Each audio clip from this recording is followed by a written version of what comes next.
I begin today with Harvard. Now, I assume most of you people are really sick and tired of hearing about Harvard. I'm doing this not because I'm a graduate. I'm not doing this because I've got a grudge. I'm not doing this for any other reason than I approve and applaud the Trump administration's decision to go high and hard at Harvard University as a means of setting, not just for Harvard, but for every other college and university in the United States, a minimum requirement that those universities and colleges comply with the Constitution of the United States and the Civil Rights Act of 1964.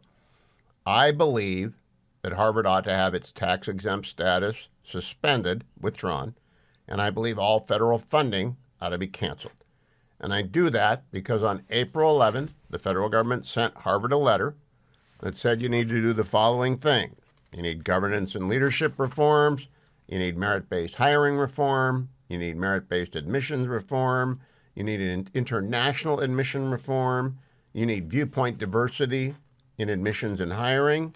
You need reform of programs with egregious records of anti-Semitism or other bias. You need to discontinue DEI. You need to reform student discipline and accountability. You have to have whistleblower protection and reporting systems in place. And you've got to have transparency and monitoring. Now, I remind you, Harvard enjoys tax-exempt status, and it got $9.2 billion in federal funding last year. At the same time, I got to remind you, in 2023, the United States Supreme Court decided in a case titled Students for Fair Admissions versus the President and Fellows of Harvard College and the University of North Carolina, that, I quote from the Supreme Court opinion by Chief Justice Roberts, quote, race-based admission systems that the respondents employ fail to comply with the twin commands of the Equal Protection Clause that race may never be used as a negative and that it not operate as a stereotype. So the nation's highest court has found that Harvard, as well as the UNC, but Harvard violated the Equal Protection Equal Protection Clause of the 14th Amendment and the 1964 Civil Rights Act, Section 6. I want to remind everyone as well, that happened in 2023. We have all seen, and Harley, you can play for people watching on the Salem News Channel, we have all seen with our own eyes anti-Semitism at Harvard, at assault and battery on a Jewish student, and that was not the only example. It's systemic. The anti-Semitism at Harvard is a systemic thing. What you may not know is that 42 years ago, in a different Supreme Court case, Bob Jones University versus the United States, the Supreme Court then upheld the IRS determination to withdraw tax-exempt status from that university because of its violations of the Equal Protection Clause.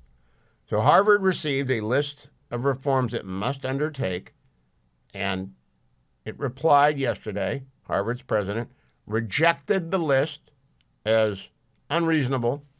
He put out, actually it's 2 days ago now, on April 14th, a chest-beating exercise in grandstanding titled The Promise of American Higher Education. This has nothing to do with Harvard's record of race discrimination and Harvard's record of anti-Semitism, much less its nearly uniform hard-left ideological bias in hiring and in teaching. Harvard is broken. I'm not the only one who thinks this, by the way. Let's go to Congresswoman Elise Stefanik, like me, a graduate of Harvard College. Cut number one. Schools are not entitled to U.S. taxpayer dollars if they're not living up to the standards and not protecting civil rights of Jewish students on campuses. That's probably true. And let's take a step back to what has led to this earthquake within higher education. After October 7th, we saw a skyrocketing of anti-Semitism on college campuses, particularly our known most elite college campuses, whether it was Harvard or Columbia. You saw physical assaults against Jewish students. You saw takeover of classrooms. You saw riots of property at school, destruction. And then you didn't see enforcement of these universities against those who violated the rules, violated the standards of the university. These schools get billions of dollars of U.S. taxpayer funds. We have a responsibility to be good stewards to make sure that they are protecting Jewish students, and they've abjectly failed. Harvard has been the epitome of this failure. They didn't enforce the rules. They gave the diplomas to those that committed these anti-Semitic crimes against fellow students. I mean, we're talking about physical assaults. And the other issue is these schools rank among the lowest when it comes to protections of free speech. They only want to protect free speech when it comes to calling for the genocide of Jews, when you saw very famously in that committee hearing, which, by the way, is the most viewed committee hearing in the history of the United States Congress, when 3 university presidents failed to condemn calls for the genocide of Jews. All right, let's also hear from another Harvard alum, double alum in this case. Senator Tom Cotton did his undergraduate there and his law school there. Here's Tom Cotton talking to Brian Kilmeade about this controversy. Cut number 3. Brian, it seems like Harvard is fighting the Trump administration harder than they fight anti-Semitism on campus. As I understand, all the Trump administration is asking is that Harvard simply follow the law after having decades of being given a pass on following the law. They should stop the anti-Semitic protest and violence on campus. They should not be hiring or admitting students based on race, as the Supreme Court ruled recently in a case against Harvard. They should do a better job of vetting international students to make sure that they're not admitting America-hating foreigners who come here to take advantage of our education system. These are all fairly simple requests the administration is making to Harvard to simply follow the law. Yeah, reform programs and with records of anti-Semitism, discontinue DEI, implement the mask ban, prioritize ideological diversity. How about that? We know that only 3% of Harvard's faculty says they're conservative. 3%. How is that a balanced education? And adopt merit-based hiring and admissions. And you know the story, Senator. I don't mean to discount your degree, but now it seems freshmen need to take remedial math at Harvard. Are you kidding me? These valedictorians usually can't get into Harvard. Yeah, and Brian, again, there was literally a Supreme Court case involving Harvard in which the Supreme Court said you cannot use de facto quotas to admit students based on race. Federal law says you can't hire on those grounds either. You also have to protect the religious freedom of students on your campus. All of these are fairly modest requests to Harvard University, and now they're in high dudgeon because, again, they've been allowed by past administrations to conduct ideological practices on campuses that federal law prohibits. That's all the Trump administration seems to be saying here, is that you need to follow the law if you want to keep your federal monies, which, by the way, it's not clear to me why Harvard needs so much federal money when they have a $53 billion endowment, when they charge students more than $100,000 a head. They seem to be doing quite well for themselves. If they can't follow the law, maybe they don't need all that federal money. They don't need the money, and they ought not to enjoy tax-exempt status. One more cut. This is Linda McMahon, Secretary of Education, cut number 2. Now, let me be clear. We're not talking about First Amendment rights at all. I think that on college campuses, there should be open debate. There should be room for disagreement and all of that. But what I'm talking about are civil rights violations and safety for these students who are on campus. And the president just said he's not going to allow it in terms of those universities that are receiving federal dollars. And he's being very firm about that. And here's what normally happens when everyone agrees that there's been a civil rights violation. It's systemic and ongoing, and that is, in fact, the case with Harvard, is that they enter into a consent decree with the federal government, approved by a federal court, and perhaps a special master is appointed to monitor their compliance across all these different things. Harvard said, no, we're not doing any of that. We're Harvard. Well, I hope someone at the IRS is listening.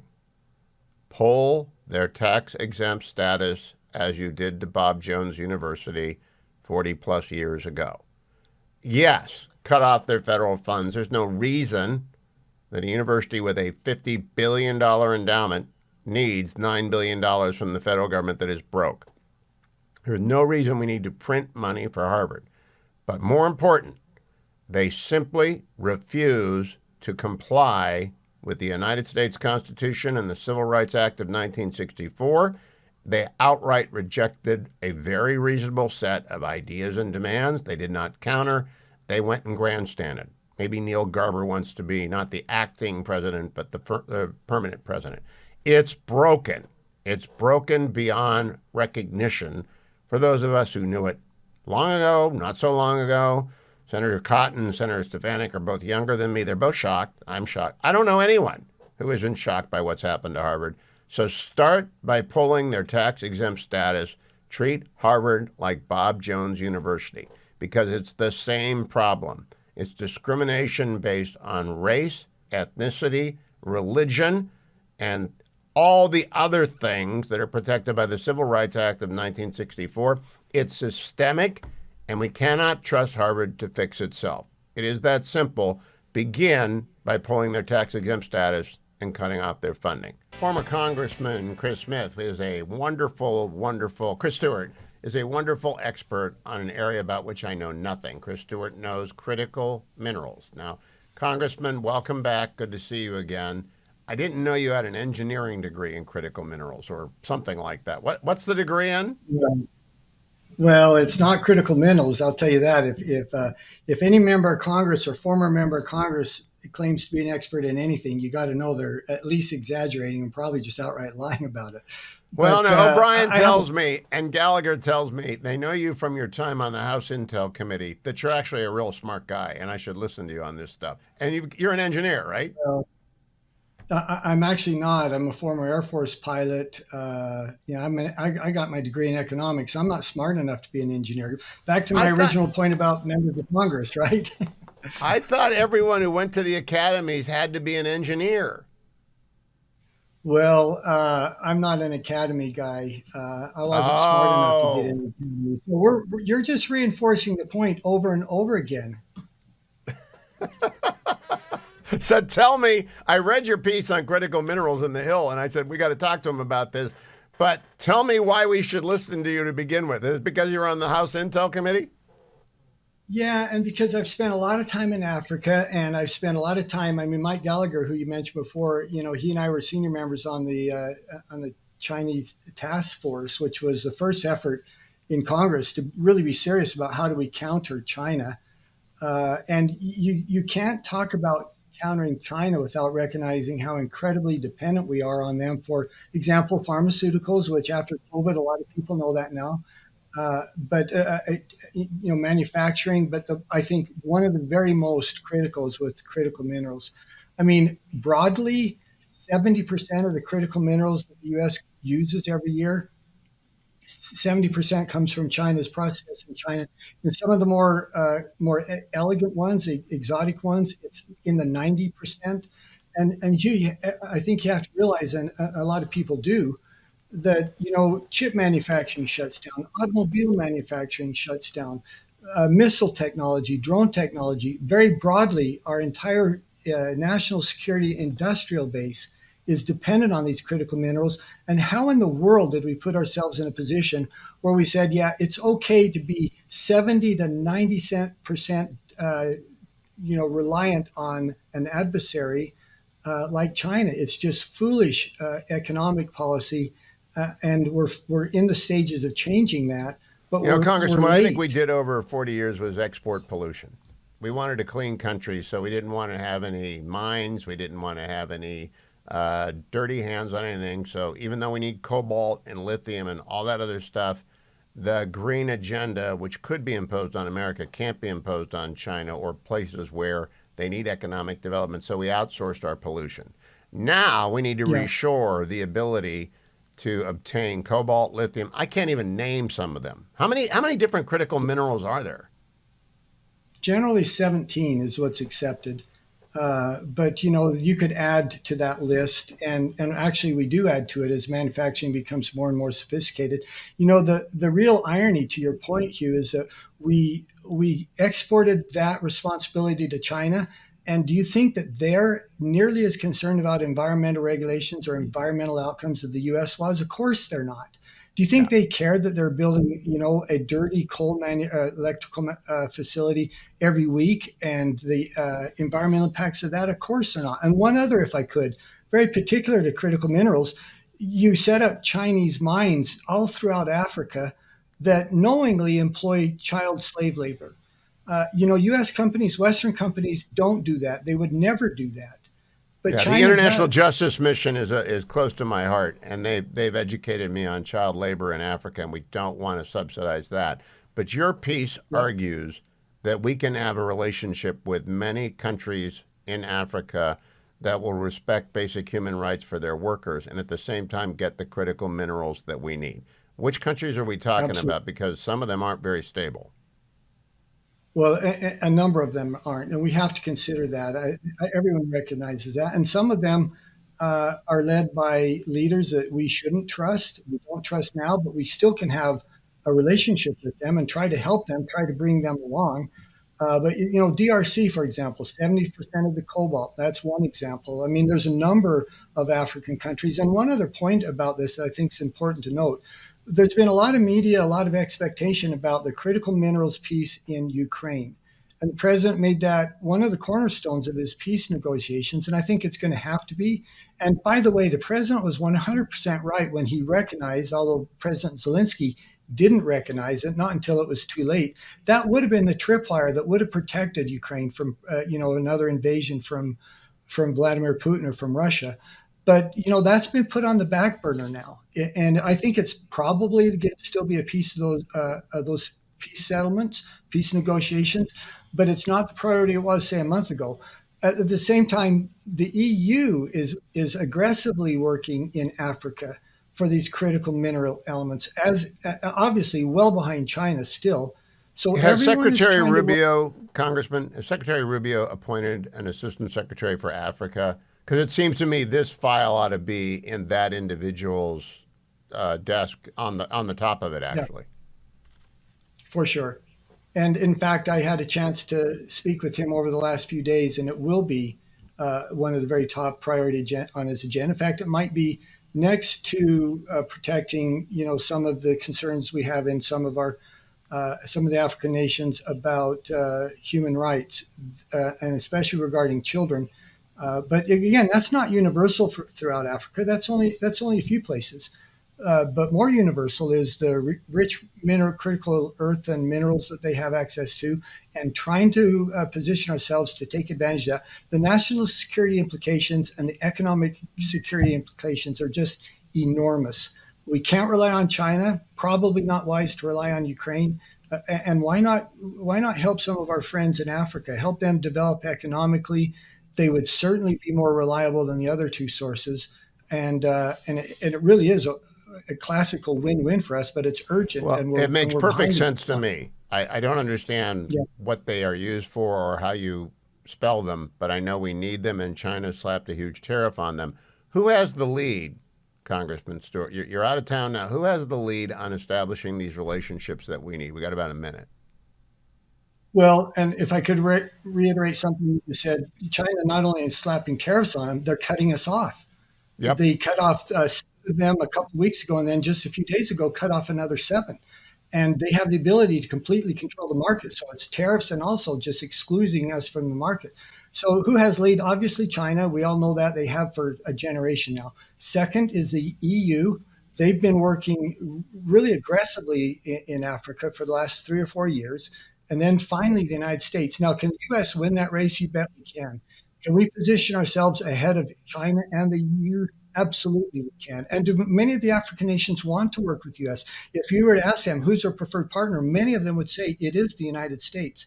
But we've got to get more serious at it than we have been. Thankfully, I think we're beginning to see that.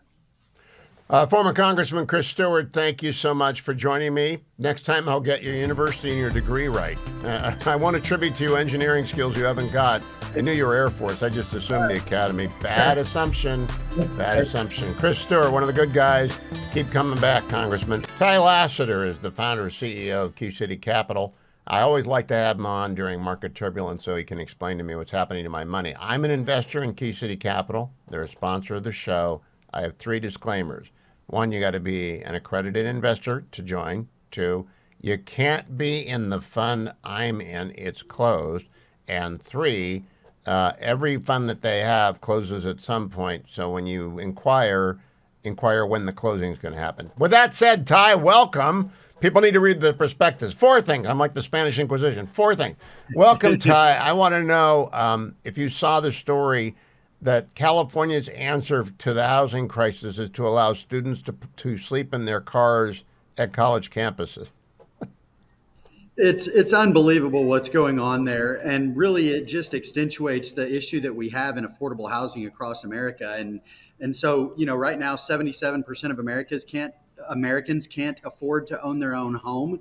And so we bring in a product that allows those 77% of Americans to call a place home. And so we focus on that. And with that, it creates an opportunity, and it creates an opportunity for like-minded investors who have built a net worth, and they're looking to put their money to work so that they can see their money grow and compound exponentially while they continue to work for their money. And so that's where we kind of came up with our slogan, connecting capital to wealth. And, with California, they said that they were going to come out and expedite building permits, and they're not doing so. It's going to be a nightmare rebuilding that demographic there. And what we're going to see is continued inflation in some of the marketplaces that we're in, like Texas and Florida, and across the Midwest and the Eastern corridor. Now, what I want to emphasize for people, the reason that my wife and I invested with Key City Capital, and you can investigate at keycitycapital.com/Hugh, is we wanted to diversify our retirement portfolio into real estate without buying real estate and managing real estate. I would imagine I'm pretty much your demo, Ty, am I not? Absolutely.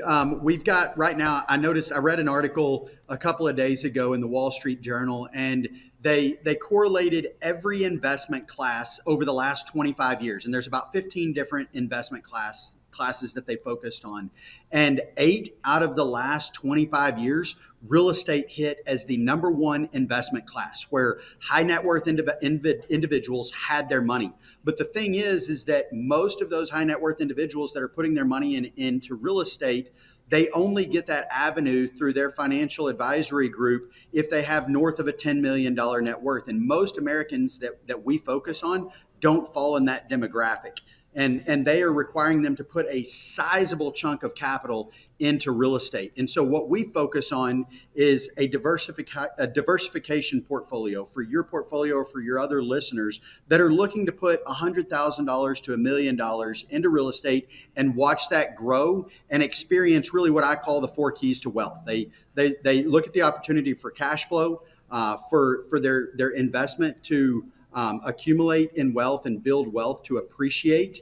They look for equity, and then the tax incentives. And so the way that we structure our investments, we pass through those tax incentives to our investors, which is a huge opportunity for them. So now when they are in a piece of one of the top earning asset classes, they're also getting the tax benefits of doing so. Now, what I always like to emphasize, there's always at least one fund open. But it might be close to closing. Where is that fund right now? People go to keycitycapital.com/Hugh. Which fund is being highlighted right now, Ty? Yeah, we're actually excited to launch. We just closed down our Fund 12 that we are working on right now. We're opening up our newest fund. That fund is going to really hone in and focus on cash flow. Many of our investors are looking to retire at this point and they want cash flow. So we are actually buying assets with no bank debt in place. It's reducing some of the risk involved in real estate. We're not using leverage. And so we're buying all cash. With that gives the ability for cash distributions across the entire investment. And so we're opening that fund right now. That's going to be a total of $1 billion fund. It'll be our largest fund yet, that we're going to look to deploy $200 million of in this year, in calendar year 2025. We already have commitments coming in for that. This is some people that missed out on our last fund that are already looking at getting in on the new fund. So right now is the time to move. It's time to really start focusing on diversifying your portfolio, moving some of your assets out of the equities market and into counter-correlated markets that don't have the cyclicality that we're seeing right now just because of the tariffs and things like that are being discussed in the current administration. Dirt is good. And if you want, without the headaches, to be diversified, go to keycitycapital.com/Hugh. Got to be an accredited investor. You've got to read the prospectus. But if you're interested in that, trust Ty, as my wife and I did. Thank you, Ty Lassiter. I'm joined by Mary Catherine Ham. She of Mary Catherine Ham fame, MK Hammer, and Getting Hammered fame. Mary Catherine, you and Vic delivered a very, very wonderful podcast this morning. Got me up the implacable hill. And then I got to know that there is a Australian sprinter named Gout Gout. Did you know that before the episode began? I was not aware of that. That was news to me. But what a colorful name. A colorful name, and he's 17 years old, and he's fast. He's named Gout Gout. He's an Australian. Secondly, I hate spiders. I hate them, and I've never heard of the kind of spider that you and Vic were talking about. Alert me a little bit about these jumping spiders. Okay, so the wolf spider you would not like to see. A jumping spider, I think, is smaller than a wolf spider. Also, those are kind of cute, I think. But the wolf spiders, the ones you don't want to see, because they're like the diameter of like a small drinking cup, of like a rocks glass. They're large. And they jump in any direction? No, that's a different thing. Okay, you're talking about a cave cricket or a spider cricket. They often are in the southeast in basements because they like humid spaces. And those are different than spiders and terrible. I don't mind spiders. Those are terrible. I don't want brown recluse spiders. You know, one of the reasons I love going to Maine is that there are no brown recluse spiders in Maine, period. That's fair. I mean, that's a venomous spider. I don't love those. But the ones that just eat bugs and stuff, those don't bother me. You know, my daughter doesn't like snakes. And because they live near rivers, sometimes snakes get into the house. And she always goes next door if my son-in-law is deployed and gets the Navy SEAL who's retired to come get the snake. Do you handle snakes on your own? I don't handle snakes on my own, but I don't think I've ever had one in the actual house. I've had one in the garage, and I just kind of let it hang because it's probably slither away. No, she's had it in the house. That's what happens when it gets wet. I think these are all southeastern problems, so I'm not going to concern myself. Let's talk about trade. Let's talk about trade tariffs. I'm with you on the International Economic Emergency Powers Act. I don't think it was intended for a 10% flat tax, but I do have an analogy. It's the dad tax. If you take 3 kids, and I did this all the time, to McDonald's, and they all get French fries and burgers, and you go through the drive-in window, the dad tax is, I'm the dad, you owe me some French fries, and they pay the French fry tax. Do you think America is in that position, like we're the leader of the free world, you all owe us 10% for lifting that burden? I think maybe logically, morally, yes, but do I think it will result in good things for the economy? I'm not sure. Are you with me in my pogrom against Harvard? I do not want them to get $1 of tax money, and I think under the Bob Jones precedent, they ought to lose their tax-exempt status. Well, I'm worried about the tax-exempt part. There are parts of this that I love, and Harvard has flouted all sorts of civil rights rules, as have many of the other Ivies. I think like the way to get out of the content-based issues that some are complaining about, just like, why do major private universities with billion-dollar endowments get any of our money? Could we not just cap it at like, hey, if your endowment's this big, you're out of here, man? Like, I don't understand why we have to fund them at all. I don't understand why we need to have a negotiation about what would make them worthy of funding, because they don't need it. Go to somebody else, one of your liberal donors, and get it. Well, let me try and persuade you on the tax-exempt status. You lose your tax-exempt status in America if you discriminate on the basis of race, religion, ethnicity, country of origin. They were found by the Supreme Court to be discriminating against Asian Americans, and we've seen with our own eyes how they treat Jews. Why should they be tax-exempt when Bob Jones University got the boot? Yeah, I think I'm worried about the boomerang, that there will be a whole other raft of organizations that they decide are Bob Jones, or that they decide are like Harvard once liberals are in charge again, and they won't actually have the goods on them, but they will have a precedent. That concerns me. Now, you are a child of the South after desegregation occurred. I don't believe, did you have to go, were you bused at all, Mary Catherine, growing up?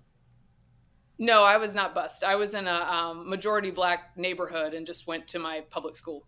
Okay, so I remind everyone, during the era of desegregation, there were consent decrees everywhere.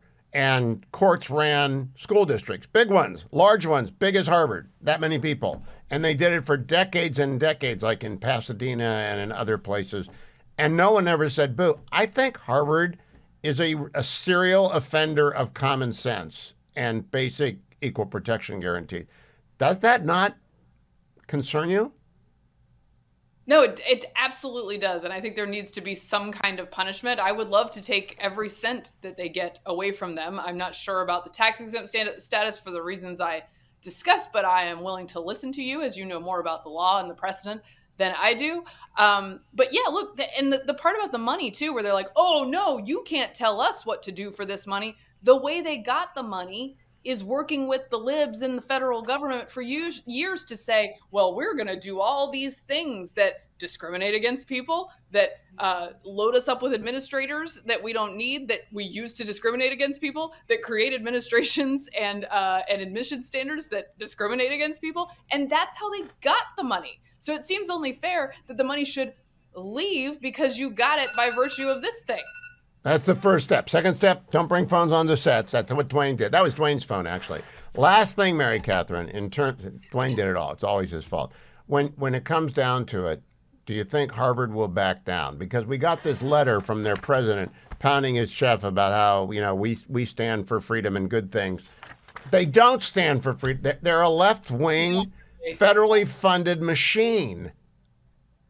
Yeah, no, they don't stand for those things like free inquiry. I do think Trump, with the list of things he gave them, made it easier for them to look like the good guy, to pose like the good guy in this way. But is this a negotiation, or does Trump want them to just say, no, we're not going to do any of this? I think they stepped in the trap very quickly, because I also listened to Commentary Podcast this morning. Josh Shapiro, that guy was an anti-Semite.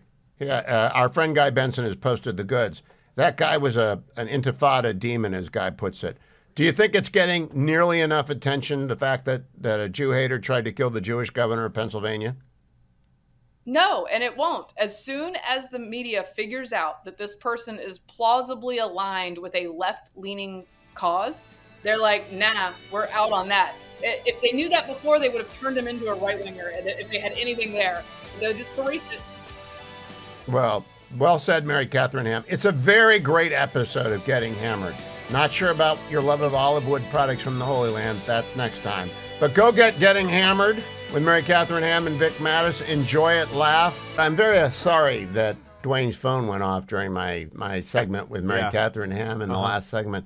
But he is wearing his purple shirt today. I guess it's because it's Easter egg week. I celebrate Easter year round. Well, I love the purple. Purple came in with myphdweightloss.com. When Dwayne lost 50 pounds, he went out and got all sorts of extravagantly colorful clothes. Gray, blue, purple. Purple is like Easter egg only use, but myphdweightloss.com. If you lose 50 pounds, you get a purple shirt too. Okay. 864-644-1900. That's 864-644-1900. So on Easter, do peeps show up on the MyPhD weight loss? I even when I was the size of a house, I didn't eat peeps. I wouldn't eat peeps with your mouth. How about jelly beans? Jelly beans in a pinch. My vice has always been M&Ms. Well, no, those are year round. We're talking about special malted milk. Well, okay. If you're talking about that, I'm Reese's peanut butter eggs. Okay, those ones I like those too. Are those on the myphdweightloss.com? Negative. Okay, 864-644-1900. That's 864-644-1900. Start on the Monday after Easter. Yes. All right. Thank you, Dwayne. Okay. By the way, is Dwayne's World coming out today, or did it come out yesterday? No, it's out, right, Harley? Yeah, it's out. Okay. New Dwayne's World available. For those of you who've gone through your Getting Hammered podcast, head over to Dwayne's World. Don't forget your relief factor. I was listening to Mary Catherine when I went up the Implacable Hill today, laughing. But I did go up the Implacable Hill. It's wet out here. This has been like the least California winter ever. It's been cold and wet, and today it was cold and wet, but it wasn't raining, so I went up the Implacable Hill. But I've got my Karen Curcumin Resveratrol Omega, and I take it. And I do so every single day, and I do it on air so you can see that I believe in the product, and I take the product, and the product works. You can try it for a starter pack of $19.95 if you call 1-800 the number 4 and the word relief, 1-800-4-RELIEF. Get it? Steelers fans, 1-800, the number 4, the word relief. Or if you want to make it easier on yourself, go find the starter pack at their website, relieffactor.com, relieffactor.com. This, by the way, is my brand new consumer cellular phone. Now, this is my package. Now, some of you said I don't need 2 phones. I know that. I'm the only one out here that I know. I don't need 2 phones. This is also for people who don't download gig after gig after gig of info, because it's really very inexpensive compared to the other carriers, and it's the equal of their coverage. So go to Consumer Cellular. All right, go to Consumer Cellular, get involved, check it out, 1-800-411-4454. Use my promo code Hugh, you get an extra month for free. Look, it's 2 lines for $60. So if you're cheapskate, you get 2 lines with 8 gigs on each line, $60 a month. That is a great rate.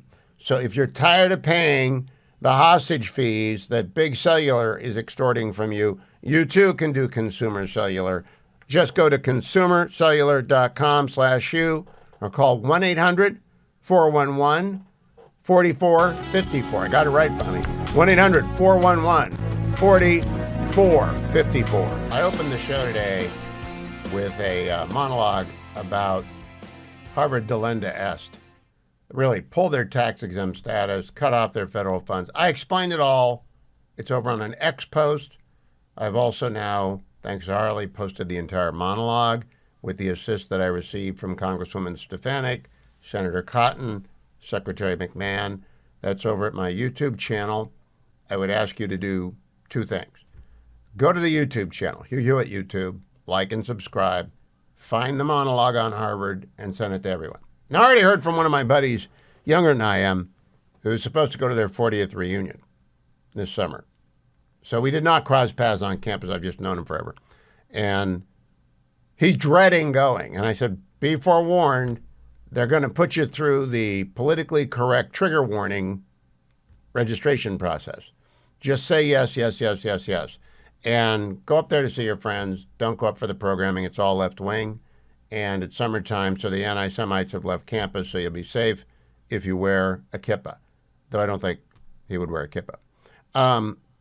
That's it about Harvard. Time to turn my attention. I love Harvard, but they violated the Constitution, the Civil Rights Act of 1964, and they got on their high horse when they got a letter from the government saying, here are the 10 things you need to do to get right with the law. And I don't care what their president says they're committed to. I don't. Stop breaking the law. Not that hard. And I don't trust you. I don't trust them to stop breaking the law. I've been there, saw it. It's wretched, systemic, deep discrimination. I also like Maine. Love Maine. I freeload up in Maine every summer. In fact, Two Speeds Tony sent me a note saying, looking forward to seeing you again soon. And I'll be up there within a month or so. But Maine has done a bad thing. They are allowing boys to play girls' sports. And Pam Bondi, Attorney General Extraordinaire, gave a press conference about that today. Cut number 8. Today, the Department of Justice is announcing a civil lawsuit against the Maine Department of Education. The state of Maine is discriminating against women by failing to protect women in women's sports. Pretty basic stuff. This is a violation of Title IX. The Department of Justice will not sit by when women are discriminated against in sports. This is about sports. This is also about these young women's personal safety. I've met many of these women throughout the past weeks and months, and what they have been through is horrific. We have exhausted every other remedy. We tried to get Maine to comply. We don't like standing up here and filing lawsuits. We want to get states to comply with us. That's what this is about. We have repeatedly notified Maine of its infractions and urged them to remedy the situation to protect women. We've stripped grants from Maine through other departments, and we are going to continue to fight for women. All right, let's keep going. Cut number 9. Pam Bondi continues. February 2024.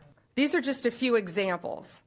A biological boy started competing in women's ski races and cross-country races in Maine.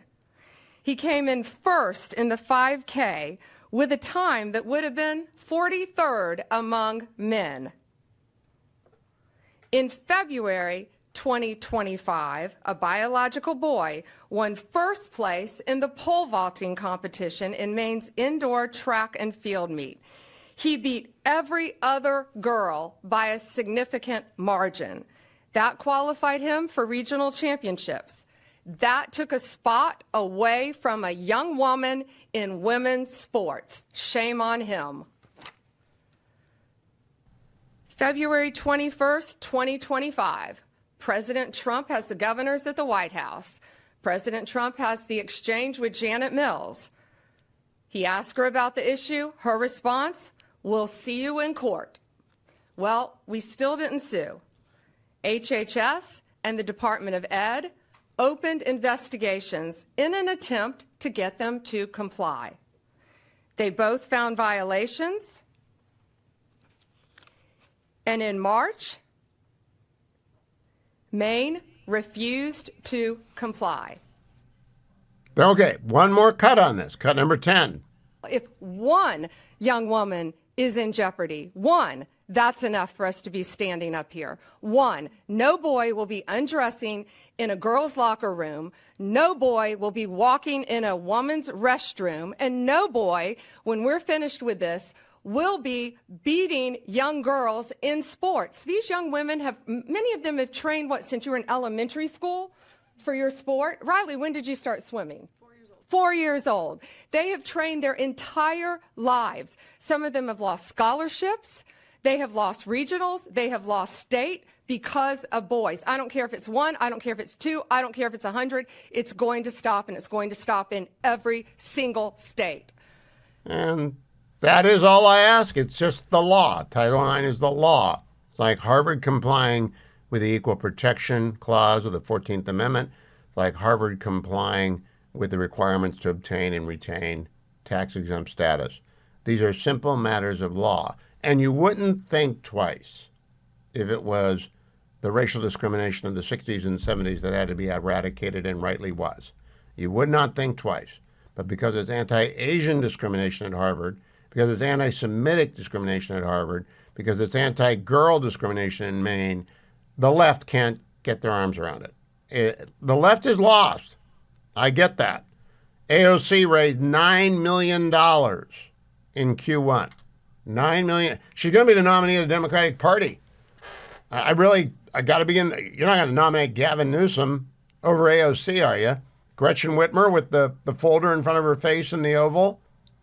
Obviously, a very fine nominee would be Pennsylvania Governor Josh Shapiro, but I don't know that the Democratic Party can actually nominate a practicing Jew anymore for anything, like they did Joe Lieberman with Al Gore in the year 2000. It's a sad situation, but I think Team Trump is bringing their A game, and they're bringing it fast. Speaking of Harvard, here is professor, author, National Jewish Advocacy Center Director Mark Goldfeder on CNN with Jake Tapper, making a point I made 2 days ago, cut number 4. The sense of entitlement here is disgusting. First of all, absolutely clear. The U.S. Supreme Court has already held that a charitable organization, including specifically a university, can lose its tax-exempt status if they are violating fundamental policy. That was Bob Jones University versus the U.S. in 1983. They lost their tax-exempt status because their racist discriminatory policies were contrary to a compelling governmental interest and to public policy. Harvard has said they will not comply with what the federal government says they need to as it relates to enforcing non-discrimination policies. Of course, they can lose their federal exempt tax status. I've read through the letter that the task force sent to Harvard, and all they're asking is to come up with solutions to its own problems. What's Harvard's plan to fix it? It's not you ask. The reality here is that elite universities are undermining confidence in the entire sector. Jewish being harassed and assaulted, and elite university administrators have done nothing to stop it, including at Harvard. By the way, in the fair admissions case, Harvard came out with a statement a day later saying they were going to try to find ways around it so as not to comply with it. These universities are entitled, and they will not stop this behavior on their own accord. The only thing they seem to respond to is financial incentives. That seems to be the only lever that we can pull to stop the racist and anti-Semitic conduct on their campuses. No, Mark, I just want to be Mark. This is John Avlon. I just want to be real clear. You're comparing Harvard University to Bob Jones University, which lost its tax-exempt status because it forbid interracial dating. I just want to be clear. That's your official position, right? That's your argument? That's right. Super. That's going to go down real well. Sounds really equivalent. Why would you cut scientific funding? Why would you cut medical funding? Harvard has $53 billion in its endowment. Are they gaining that many students? Dip into your endowment or stop discriminating. Stop discriminating against Jews and nobody has to suffer. Or if you want to keep discriminating, you have plenty of money that you raised over the years. And anything that the U.S. cuts off, I'm sure Qatar will fill right in. I don't know who that CNN commentator is. Do you know? Is that Josh Barrow? No, that was John Avlon. John Avlon. All right, Mr. Avlon. Don't demonstrate constitutional literacy in front of a national audience. The Bob Jones precedent is good law. It forbids, it allows the IRS to revoke tax-exempt status from universities and colleges engaged in racial discrimination. 2 years ago, Harvard was found by the Supreme Court to be doing just that. Over the course of the last 18 months following the 10/7 massacre, we have seen anti-Jewish discrimination on the campus that has not been remedied.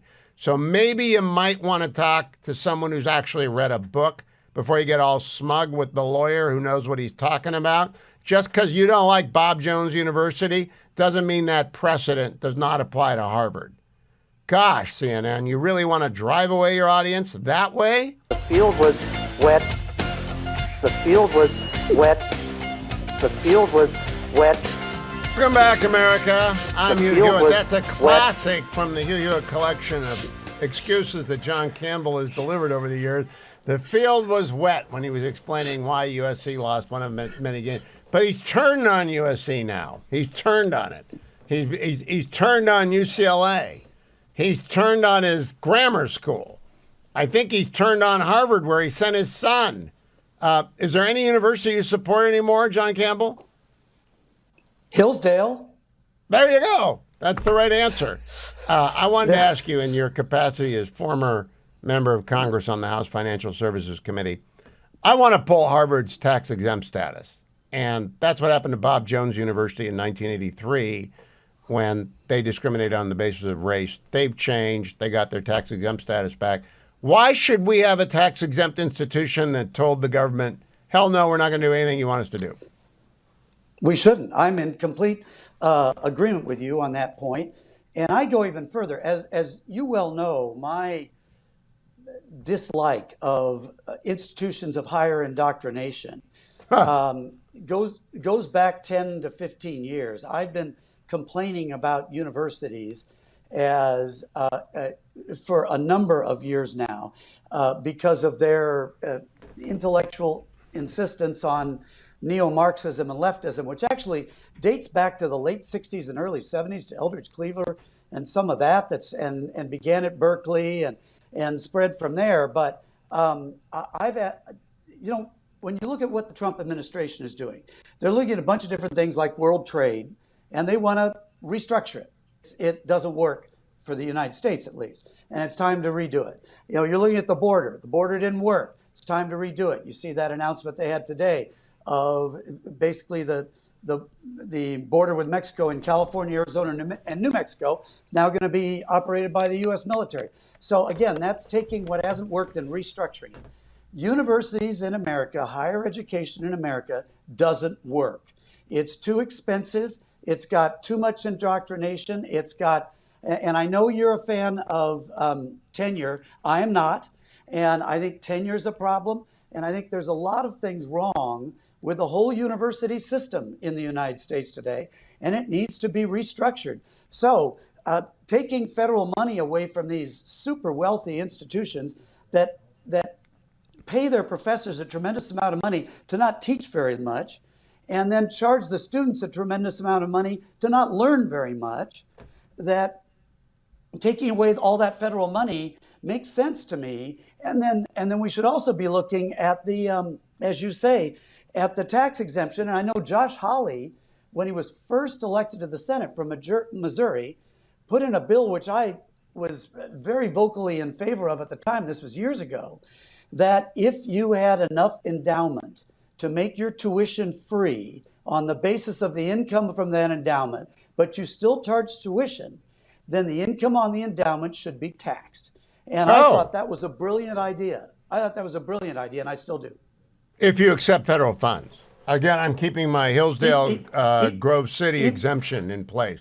They have for years, for decades and decades, rejected federal money because they were afraid of federal strings. And those federal strings came, but they've been ignored. I want to go back to why tax-exempt status was given in the first place. It was given for religious institutions to respect their free exercise rights so that we did not tax them like normal businesses, and I applaud that. It extended to education and other not-for-profits for a variety of reasons, but I think it's out of control, John, and I think it's very much out of control when Harvard they got the letter on Friday. They didn't do anything except say on Monday, no, we're not doing anything you want us to do, and then publish it. We have a Supreme Court decision that found them to be in violation of the Constitution and the Civil Rights Act of 1964 because they reject Asian American students because they're Asian American. It doesn't get much more on the nines with Bob Jones than that. Absolutely agree. But again, another thing, and this information is about 10 years old, but I doubt that it's changed that much. There was literally nothing that had increased in cost as much since 1970 as tuition for higher education. Not housing, not energy, not healthcare, not anything else you can think of in society had increased as much as higher education. Well, why did higher education increase so much?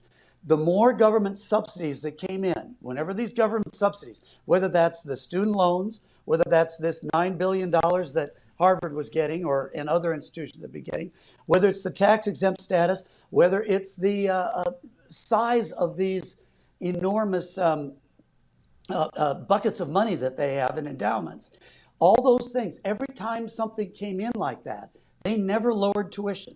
They actually just used that money to increase pay to professors and other things in the university and put up bigger buildings and that sort of thing. And they just kept charging the students more and more. So if the student was paying $10,000 and a $2,000 subsidy came in, charge them $12,000. It's absolutely amazing what they've done. And this is where I say it's broken. It costs too much. Just think about it. Is it worth it for $100,000 a year to send a kid to Harvard today? Is it worth $500,000 to do that? I don't think it is. And there's a lot of college. I leave it up to people to decide whether or not to do it if they want to throw their money at it. I know some people like the network effects of a degree from USC or UCLA or Michigan or Harvard or whatever, but that's a private decision. Okay. The federal government. But then, Hugh, then you're not paying. I agree with what you're saying. But you're not paying for an education, you're paying for a network. It's like you're paying to join a private club. And you may not learn a thing. Well, that's a problem. It's not a problem once it's exposed. I actually learned things when I went to college. What I think Harvard is attempting to do with this letter, so pompously titled "The Promise of American Higher Education" from Neil Garber, they're trying to change the subject. The subject is subsidy and unconstitutionality. It's got nothing to do with what higher education ought to be doing, but they're not doing that anyway. I think that's your point. Even if the promise is definitely a promise, it isn't a delivery. This is like other things on the left. Something doesn't go the way they want. Oh, racist. Well, why didn't you get this job? Oh, racist. So they're claiming, First Amendment, free speech, free education, educational liberty, or whatever terms they use in that letter. It's become just a phrase that they use to defend the indefensible, and that is to me that is what Harvard has done. The thing is that sort of phrase that's been working for 10, 20, 30 years. But now, because nobody watches NBC News anymore, and nobody reads the New York Times anymore, because of that sort of thing, I don't think this kind of just call out the standard defense that all leftists call out when something doesn't go their way. I'm not sure that's going to work anymore. It isn't working. John's going to stick around because I gotta bounce off of him. California's latest brilliant idea, because he is a Californian. He was born and raised here. He might live in Arizona now, but he's a Californian, and he's responsible for everything that they do because he was in the legislature here for, I don't know, a couple of dozen years. I don't know how long. He's been a congressman and a legislator for a long time. Congressman John Campbell is my guest. John was in the state legislature for so long in California, we can rightly and justifiably link him to every bad thing that happens in the Golden State. John, Long Beach Community College has 40,000 students. Last year, it discovered that 70 students were sleeping in their car because they could not afford any housing in the area. So they spent $200,000 to launch a pilot program. 34 students used it, and they slept in their car. They used showers and bathrooms on campus, and there was a direct line of sight from campus police headquarters. So now one of your colleagues in the state assembly has dropped in a bill to make it so that students may sleep in their car at any community college in California. What do you think? Oh, now you muted yourself. What? Okay. That was Harley. That wasn't you. Go ahead. Oh, okay. God, my gosh. Bad day today. Dwayne left his phone on. Dwayne actually was the one who muted you too. Oh, okay. So it was all Dwayne. That totally makes sense. I completely understand now. Totally makes sense. Anyway, if you look at the last couple of elections in California, there's a little bit of hope for the state in the way people are voting because, Trump did 10 points better in 2024 than he did in 2020. Republicans gained a couple of seats in the Assembly and a seat or two, as I recall, in the Senate. And several initiatives, like the one that says some really out there initiatives, like one that says if you commit a crime, you ought to go to jail, passed, overwhelmingly by voters in California. So there's some hope for the state from maybe the voters are transitioning a bit to be a little less crazy. But the legislature is not. The legislature in California is just absolutely whacked with stuff like this. There's another thing they just passed this week, and it's not clear to me quite what it is, but there's some, and I'm going to use the moniker here that Justin Trudeau has used for these people. Some people say LGBTQ, but that is not inclusive enough. Justin Trudeau has told me this, so I want to be fully in the correct place here. So if I'm in California, which I am right now, that I don't go to jail for this. So for the S2 LGBTQIII++ community, that there is some statement that has to appear on every student's card that they have that shows they're a student of that. And this is for elementary school and high school. And it was going to include religious and private institutions. But at the last minute, they got enough flack that they removed the requirement for religious and private institutions. But for all public schools, they just passed that this statement, I don't even know what the statement is, but about rights and so forth for S2 LGBTQIII++. The state legislature is trying to collectively commit suicide. It's the San Francisco politics. The idea of letting students sleep in their car in every community, that will just result in homeless encampments at every community college in California. Even if they have to pay for one credit, it's cheaper than buying. It's better. You get to use the showers and the bathrooms. It's better. And by the way, I just saw this the other day. I think it's 15%, or it may be higher than that, of all enrolled community college students in California have never been to a class because it's free. And this is the problem. People value what they pay for something. If you pay nothing for it, you value it as nothing. So people sign up to do community college so they can say, I'm enrolled in community college, whatever. Maybe it's because then they can sleep in their car. I don't know. But it was at least 15%. Well, look, I want to be fair. The California community college system was, when I first moved here in 1978, the jewel of California. If you went there for 2 years, you were guaranteed admission to a UC system. I don't know why they've insisted on breaking it, but broken it is. Yes, it is. But so you're absolutely right. And the legislature just keeps doing. I mean, there was a bill up this last a couple weeks ago or last week, to require voter ID. A pretty simple and not excessive bill, but just saying there should be voter ID or the last four of a social security number when you vote in California. And every single Democrat voted against it. So they're going to try and do an initiative. And an initiative, if they raise money, will probably pass, although the Attorney General in California will label it as the Keep The People initiative from in Voting Wisconsin Act. passed even when they elected a left-wing Supreme Court justice. John Campbell, how many years were you in the California legislature total? 5. All right, so 5 years of this. It wasn't dozens, like you said. Well, I'm adding in your federal service Hey, as well. But watch Gavin Newsom as he tries to distance himself from California when he's running for president. It's hilarious. That's what he's doing with this podcast. Don't go anywhere, America. That's John Campbell, state legislator, congressman, trying to escape his past, but I won't let him on the Hugh Hewitt show. The field was wet. Selena Zito is usually here on Wednesday, and she is today. You can follow her on X at Zito Selena. You can read everything she writes at selenazito.com. Selena, I'm glad you are on today because I want to talk to you about the attack on your governor and his family and whether or not media is paying attention to this or not. What do you think? I don't think they're giving it the proper attention it deserves. This was a very terrible thing that happened to the governor.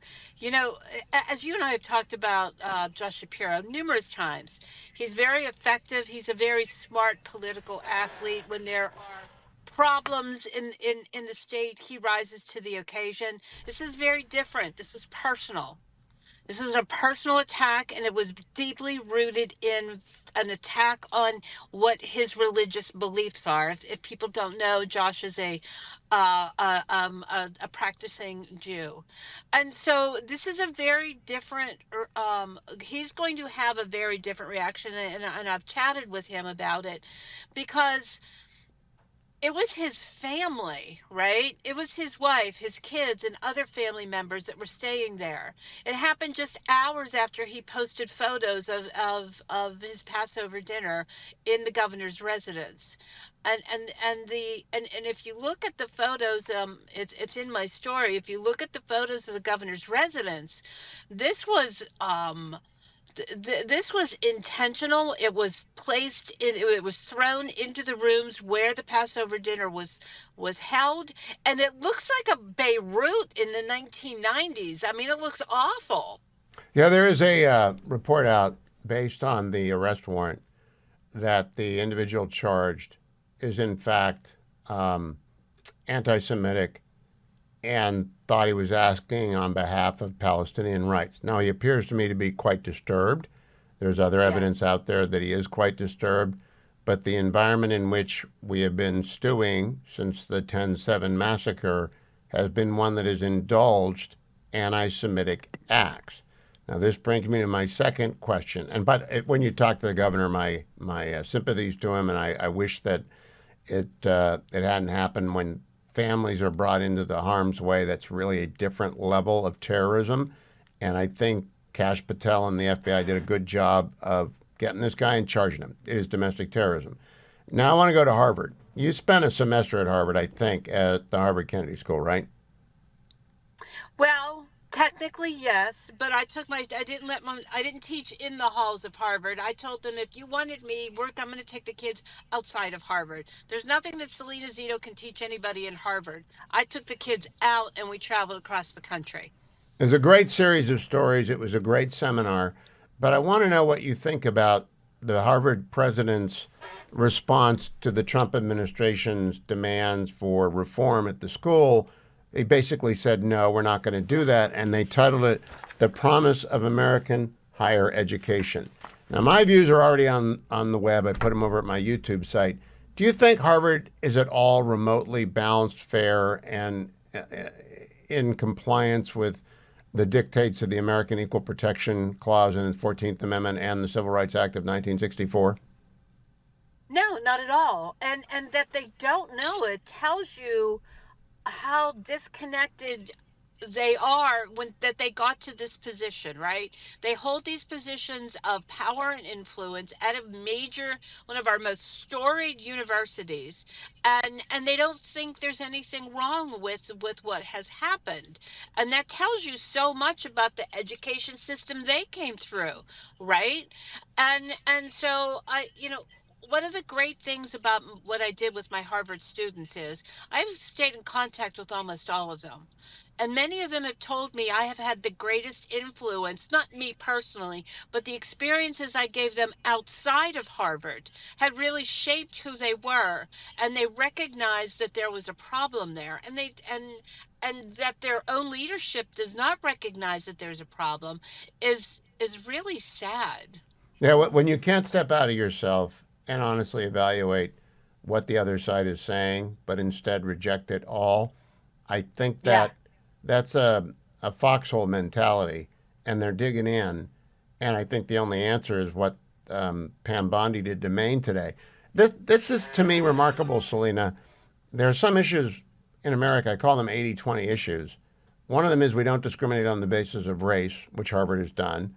One of them is we're not anti-Semitic, which Harvard has accommodated and failed to punish. And in Maine, they're allowing boys to play in girls' sports in high school. And I don't think that might be a 90-10 issue. What do you think?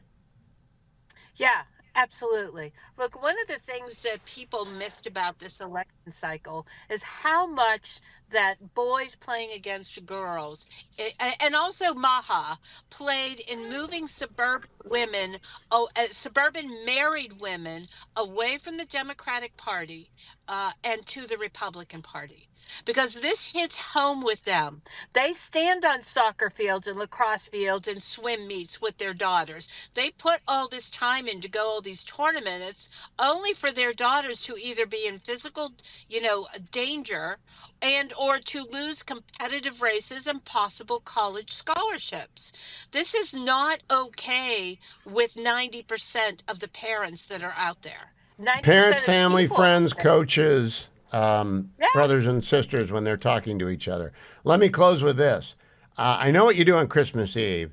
What's Easter like at the Zito house? What are we eating this week? Oh, it's ravioli. You make homemade ravioli, you let it dry out on the bed sheets. It's a whole thing. I'll post pictures. But ravioli, and then I make cinnamon sticky buns for breakfast. Wait a minute. You let it dry out on the bed sheets? You let you let the dough for the ravioli. Yeah, my grandmother taught me that. I'm sure there's like no scientific reason why she did that, but because she did that, I do that. Where do you put the bed sheets when they're drying out? I mean, I hope they wash them afterwards. No, I just sleep with doughy bed. You put the dough on the bed sheet.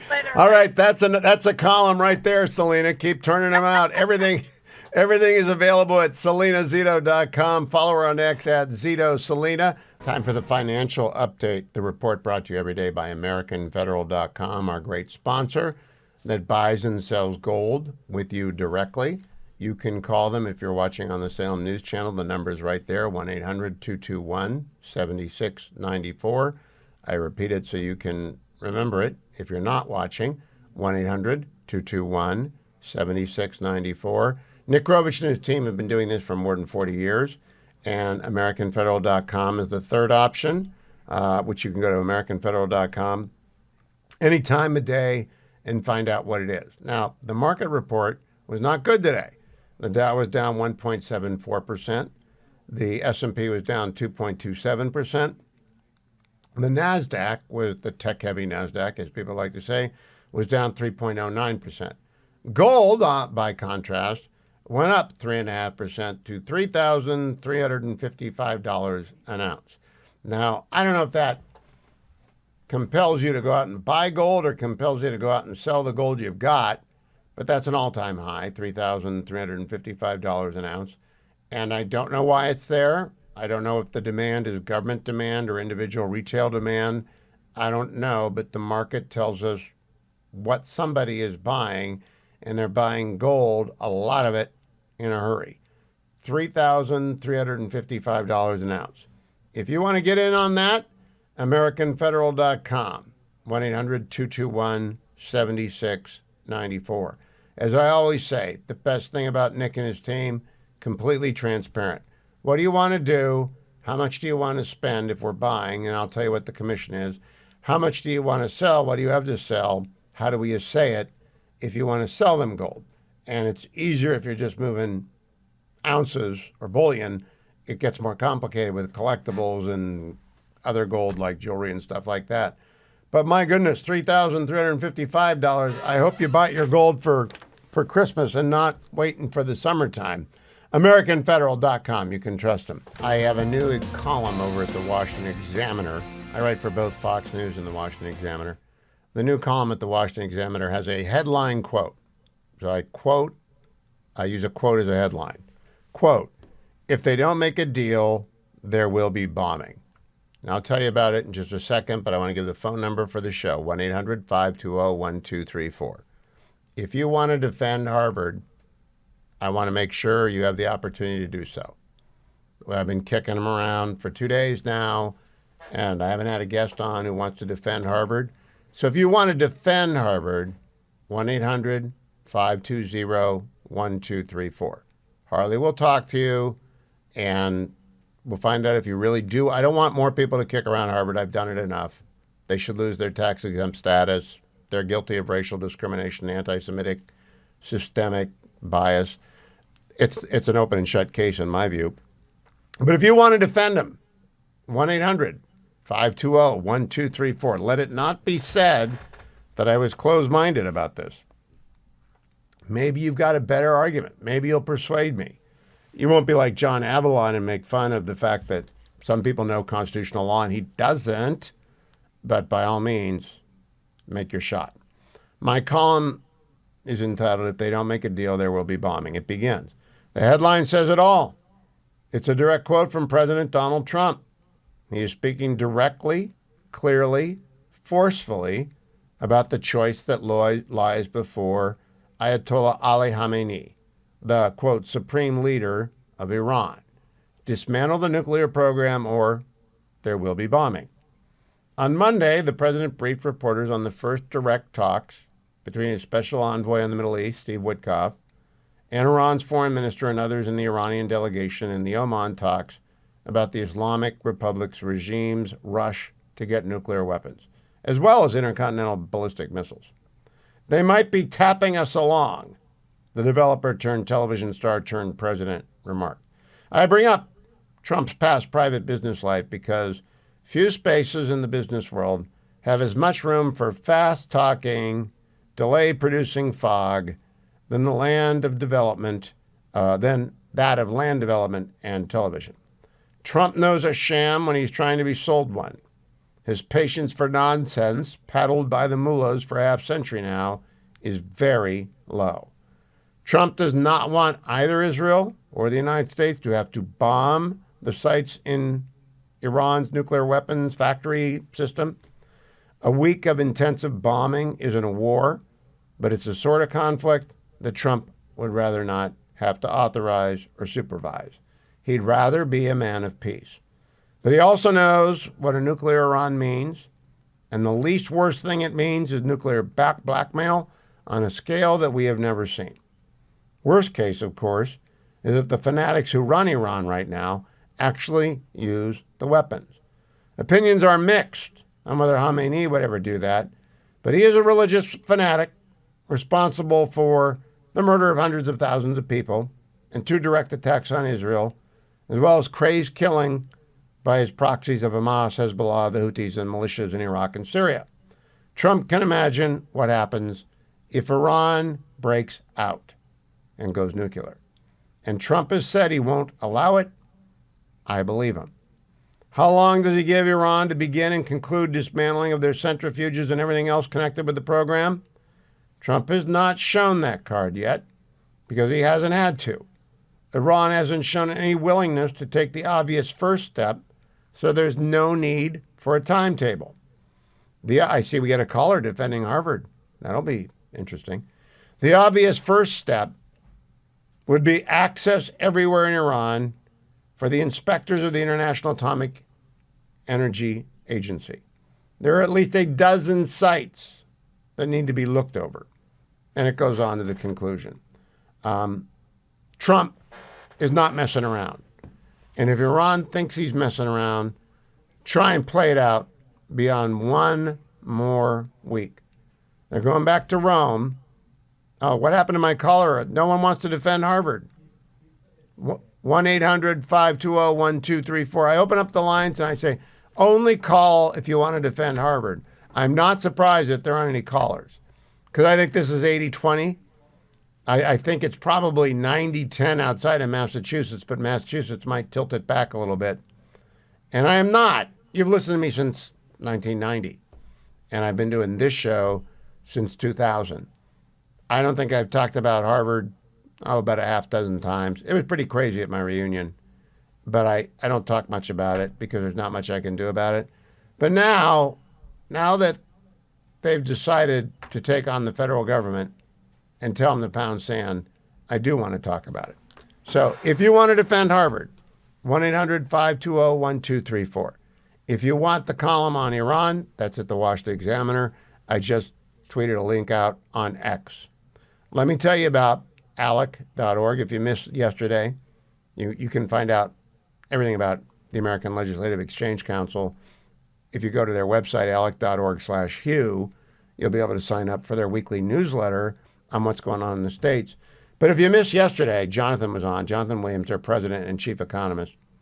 And it's the new edition of Rich States, Poor States, which is available for free at richstatespoorstates.com.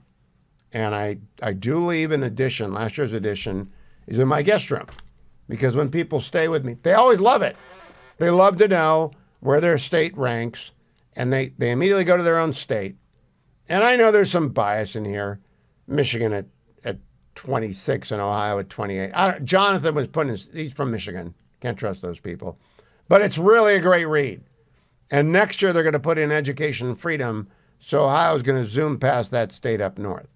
But you need to go to richstatespoorstates.com if you want your free copy, richstatespoorstates.com, or you can go to alec.org/Hugh.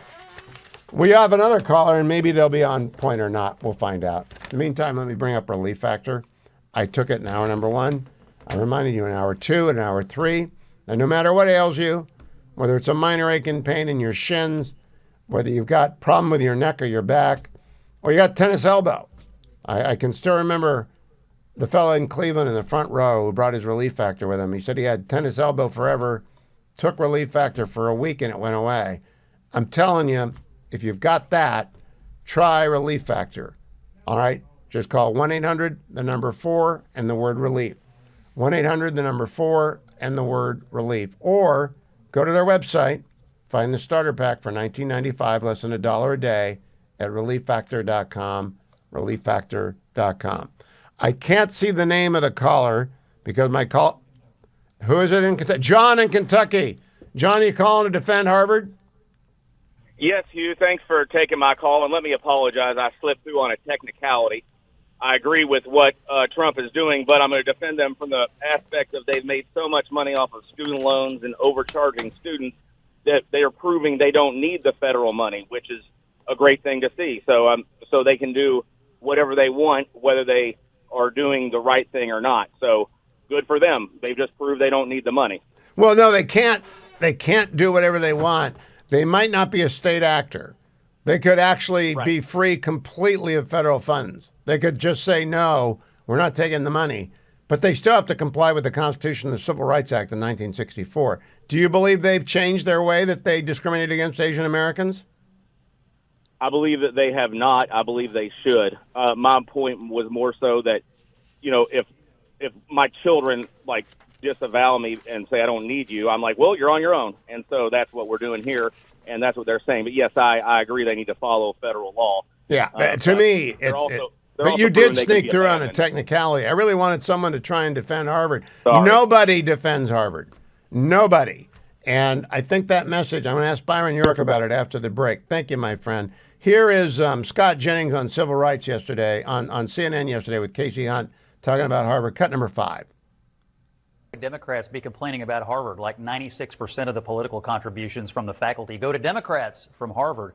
There's no diversity of thought among the faculty there. And by the way, I should say, I've had some experience with it. I was a fellow at the IOP. Kristen was as well. I taught a class at the Harvard Kennedy School for a number of semesters. I had a good experience, but I think... But no diversity of thought, apparently. But I think in recent years, particularly since October the 7th, the civil rights of these Jewish students on campus have clearly been violated.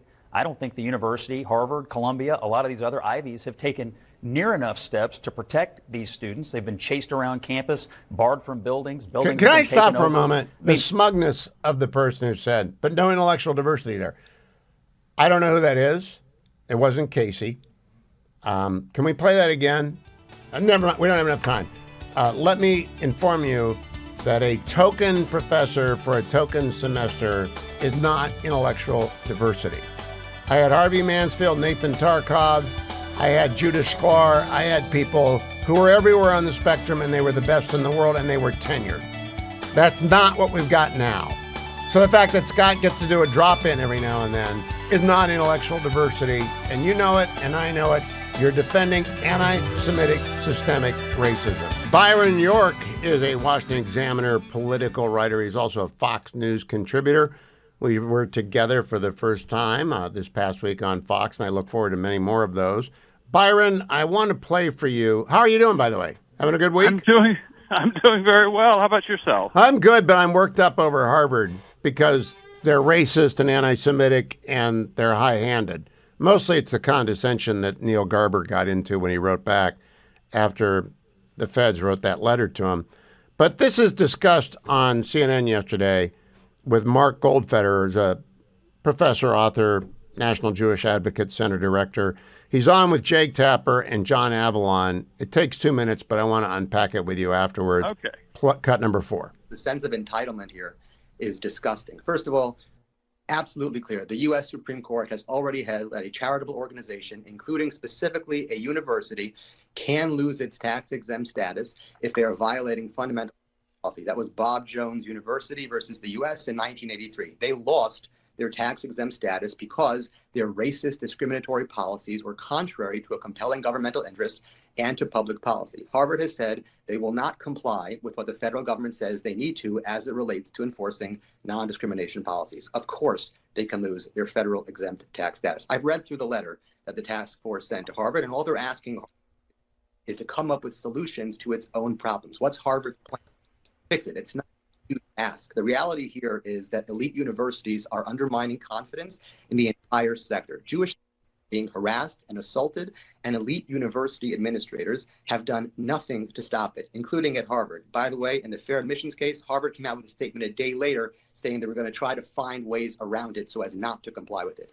These universities are entitled, and they will not stop this behavior on their own accord. The only thing they seem to respond to is financial incentives. That seems to be the only lever that we can pull to stop the racist and anti-Semitic conduct on their campuses. No, Mark, I just want to be Mark. This is John Avalon. I just want to be real clear. You're comparing Harvard University to Bob Jones University, which lost its tax-exempt status because it forbid interracial dating. I just want to be clear. That's your official position, right?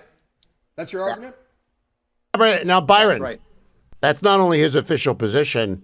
That's the constitutional law precedent, which is on the books, Bob Jones University versus the United States. And the lawyer, John Avalon's not a lawyer. Did you notice the condescension there? Yes, it was pretty strong there. And you know what I thought was interesting was the observation that Harvard's just going to try to keep doing exactly what it's doing, find some way to get around this and keep doing exactly what it's doing, which is what Harvard and other institutions and corporations are doing about DEI. Yep. They're just changing the name and trying to do the same thing, many times with the same staff, that they were doing ahead of time. So that kind of, to me, suggests that, you know, the administration is going to have to use a sledgehammer at some point. Now, the administration sent the letter on April 11th. They wanted governance and leadership reforms, merit-based hiring reform, merit-based admissions reform, international admissions reform, viewpoint diversity in admissions and hiring, reforming programs with egregious records of anti-Semitism or other bias, discontinuation of DEI, student discipline, reform and accountability, whistleblower reporting and protection, transparency and monitoring. It is a 6-page letter. Harvard says no. They publish on Monday the promise of American higher education. It's like foghorn leghorn stuff. I really do think we should pull their tax-exempt status. Well, now, you're the constitutional scholar here. One thing on the Bob Jones thing, wasn't that a big lawsuit that worked its way all the way up to the Supreme Court? And the Supreme Court the IRS made a ruling, pulled their tax-exempt status. Bob Jones sued to get it back, and the Supreme Court said, no, we're standing by the IRS. So what the Trump administration can do in parallel to that is pull their tax-exempt status and let them sue to get it back. Bob Jones University, by the way, eventually got it back more than 3 decades later when they had modified codes of conduct. And it's a very fine university now. They got rid of that which offended. But Harvard is not doing anything. And John Avalon's position is, well, that's Bob Jones University. That's not Harvard. I mean, I think this is an 80-20 issue. What do you think? Well, I think you're right. You know, the only thing I would say here, first of all, Harvard has all sorts of stuff like holding separate race-based commencements. Yes. That just are kind of jaw-dropping. That have nothing to do with the protests over the Gaza war or any of that. They've been doing this for quite a while. So this has actually been kind of building, and we've had Supreme Court cases and all of that stuff. So I think it actually would be good because it would result, a la Bob Jones, it would result in a lawsuit after the IRS pulls their status. So it might be a good idea to actually adjudicate this stuff. Yeah, it's a way to move it forward. And I'll tell you, if they go through discovery on the anti-Semitism, if they go through discovery on viewpoint bias, they'll lose. Because I know the place pretty well. They do not do anything remotely like balance in hiring. I don't know how they run admissions anymore. But it's a particularly hostile place to conservatives. Now, it's hard to prove, but I think they make it easy for people. Yeah, I think you're right. Now, the one thing I try to put in all of these conversations is that when you have the questions of violence and harassment and targeting, that's one thing. But there are issues, especially with this Palestinian stuff and the whole Mahmoud Khalil stuff and all that. There are issues of constitutionally protected speech as well, and so I would really like to see the administration and the right and everyone focus on just the most egregious acts of the other side, and not on constitutionally protected speech. If you wrap yourself in the Constitution, I agree with that. If you wrap yourself in the Constitution, you got to wrap yourself in the whole of the Constitution, including the Equal Protection Clause of the 14th Amendment and the Due Process Clause of the 5th Amendment. And Byron, they're just not close. And I think America may have had it with elites. I don't know. What do you think? Am I overstate? Do you think we've had it with elites? I think we've had it for elites for quite a while. I mean, you had the election of Donald Trump in 2016. I think that was a pretty good sign about that.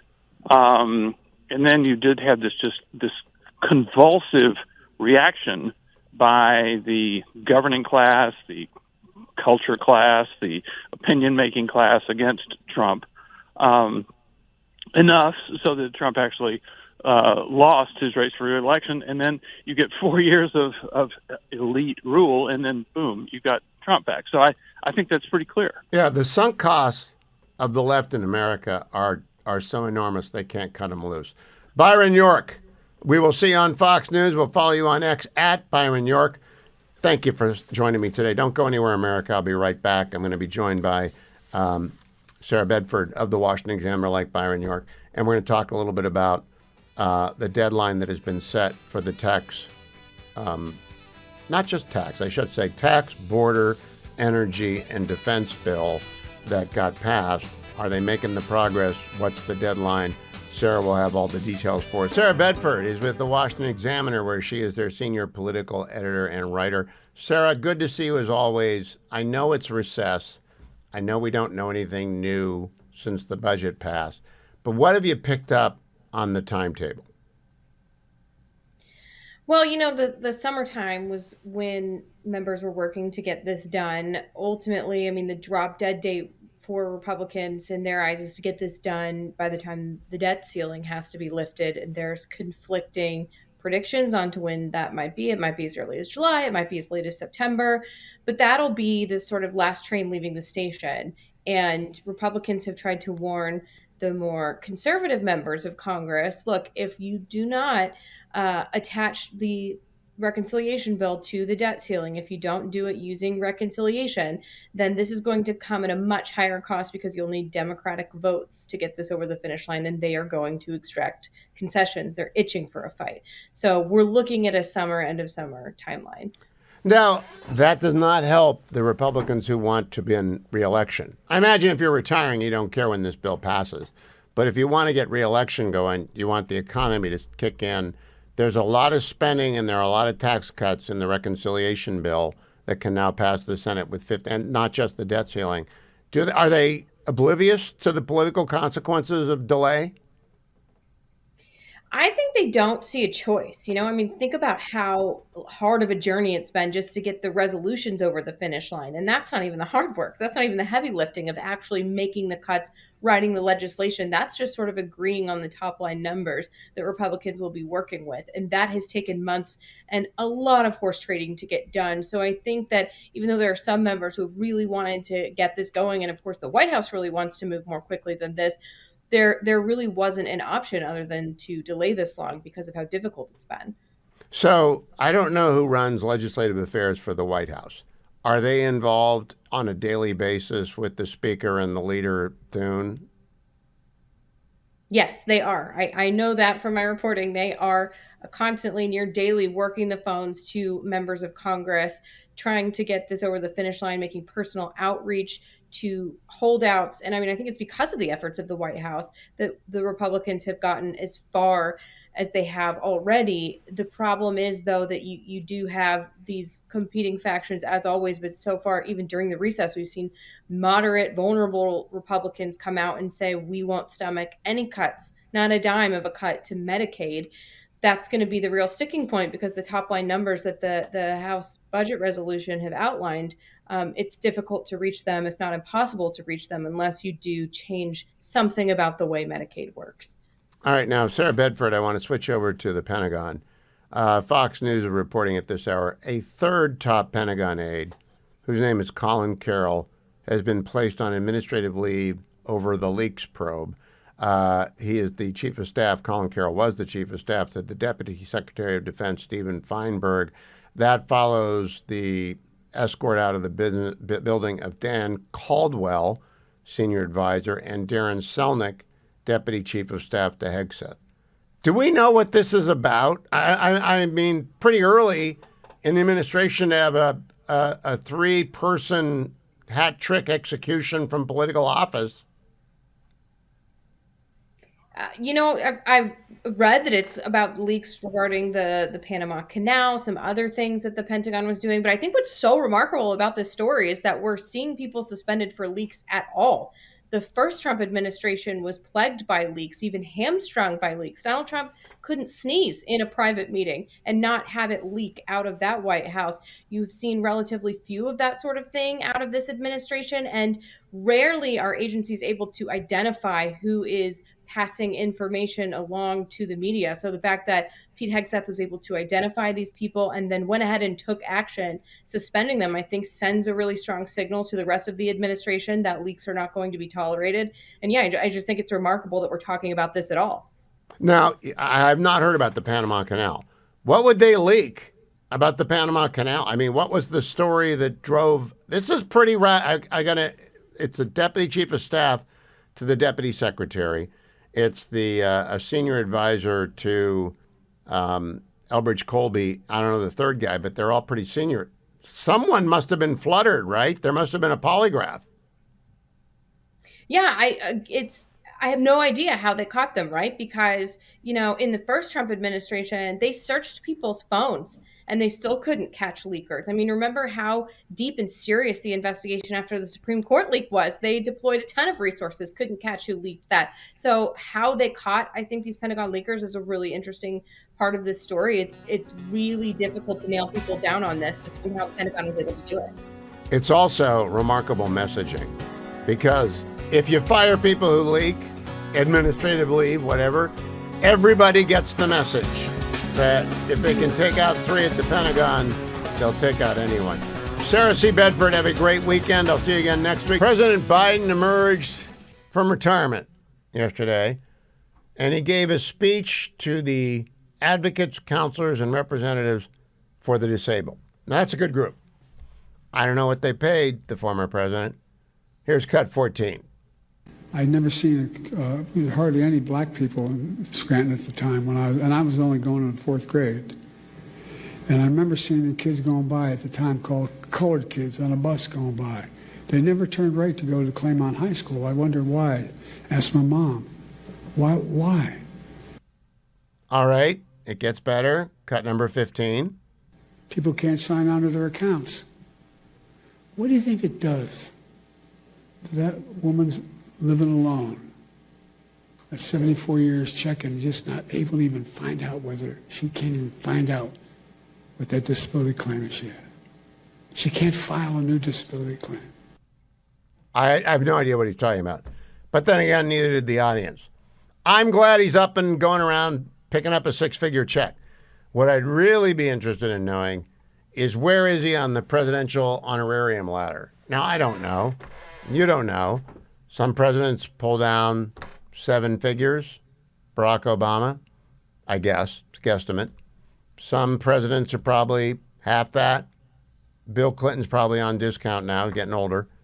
I don't know what they're paying Joe Biden. Usually, if you're 3 months out of office, you ought to be able to command a little bit higher on the speaking circuit. Not sure that's going on with Joe Biden.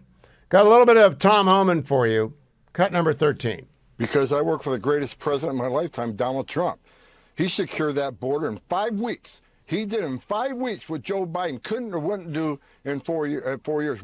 Today, as we're talking right now, Lawrence, we have the most secure border in my lifetime right now because of President Trump's actions. And again, and get back to sanctuary cities, they want to keep their game going. So here's what we're going to do. I'm going to get together with Secretary Noem. We're going to flood these sanctuary cities with federal agents. If we can't arrest a bad guy in the jail, we're going to arrest him on the street. We got to do it stronger. We got to do it faster. If we can't do it in the streets, then we're going to increase worksite enforcement operations in those sanctuary cities. We're going to flood worksite enforcement operations. We can't sanctuary cities. You got a choice. Comply with federal immigration law and cooperate with ICE, or we're going to flood your cities with ICE agents. Your choice. Finally, I want to play Tom Cotton with Brian Kilmeade, because the Iran deal, Mr. Witkoff made some unfortunate remarks that led some of us to say, huh? What? Because he suggested that the only thing Iran needed to do was lower their enrichment level.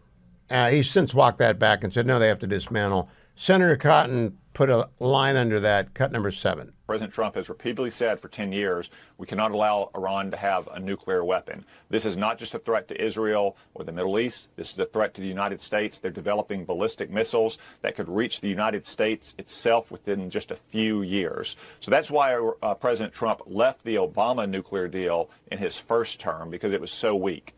The only way to get a better deal is to say no enrichment of uranium, no ballistic missiles, no support for terrorism. President Trump has been clear about the terms of that deal. He's also been clear about the consequences. We want a diplomatic deal that takes Iran's nuclear program away, but if not, then there'll have to be military action, because the threat, as you say, is so imminent. Just weeks or months away from enough uranium to create a nuclear weapon, maybe just a couple years away from a missile that could hit the United States. Also, Iran is at a particularly weak moment now after Israel destroyed most of its air and missile defenses and is devastating its terrorist proxies. These things are coming to a head, as President Trump has said, and he's been clear from the beginning. Iran cannot have a nuclear weapon. I like the clarity that Senator Cotton provides. I hope that's exactly what I wrote in the Washington Examiner column today. There will be bombs. It's up to Iran. Doesn't have to be bombs. open the doors, dismantle the nuclear program, go the way of Libya, go the way of South Africa, and you won't be bombed. Now, I do want to bring you up to speed on the 10-year Treasury. AndrewandTodd.com are my sponsor. They lend us money when we had to move from California back to the Beltway and buy a house. Andrew and Todd did that lickety-split. 888-888-1172. Wherever you are, call them. Whatever you're thinking about doing, call them. If you're a veteran, you want a no money down veterans loan, call them. If you're a first-time home buyer, you've never been through this before, and you want to investigate whether or not FHA loans are for you, call them. 888-888-1172. If you're a senior citizen and you're thinking about a reverse mortgage or a home equity line of credit or a jumbo reverse mortgage, there are all sorts of different products out there. If you're living in your primary residence and you're 62 years or older, call them. 888-888-1172. I've known Andrew for more than 25 years now. I've known Todd about half that time. Both are great guys. Both run a very tight ship. Both are as honest as the day is long. They won't let you get into a loan you can't afford. They won't let you do anything stupid. They'll price everything out for you. If you've got credit problems, they'll help you fix your credit. But the first thing you got to do is call them at 888-888-1172, andrewandtodd.com. Now I want to go back to Scott Jennings with Casey Hunt, cut number 6. I think as a political matter, if you went out and argued that to the American people right now and said, well, we're just not going to make it as a country unless we give $9 billion to Harvard that's sitting on $53 billion, you'd get your ass kicked, I imagine, in a political campaign. Now, don't misunderstand. I wish Harvard would actually work something out here. I do agree that these universities are important. They do important work. But I don't agree that we need to continue to fund people who won't listen to us when we say, you have problems. I would argue that it's a national security problem that these Ivy League colleges are turning out people who fundamentally hate Western civilization. But you... Oh, I love Scott. It's 4 against 1 here. I love Scott because he just lays it out. If you make the argument in a political campaign that we should give $9 billion to Harvard, you are going to get your butt kicked. All right? It's not a close issue. There's nobody in America who's not receiving part of that $9 billion who wants to give Harvard $9 billion when they learn that Harvard's got a $53 billion endowment. I don't know if we're giving any money, but what I do know is you can't have tax-exempt status if you're guilty of discrimination based on race, religion, ethnicity, country of origin. And guess what Harvard's been doing? Been discriminating on the basis of race for a long time. And there's a Supreme Court case from 2 years ago that said so. Not Hugh Hewitt, Supreme Court. Students for Fair Admissions versus Harvard and the University of North Carolina. And they lost big, and they say they're working on it. Not fast enough for me. I want to conclude today's program finishing where I began, with my polemic about Harvard.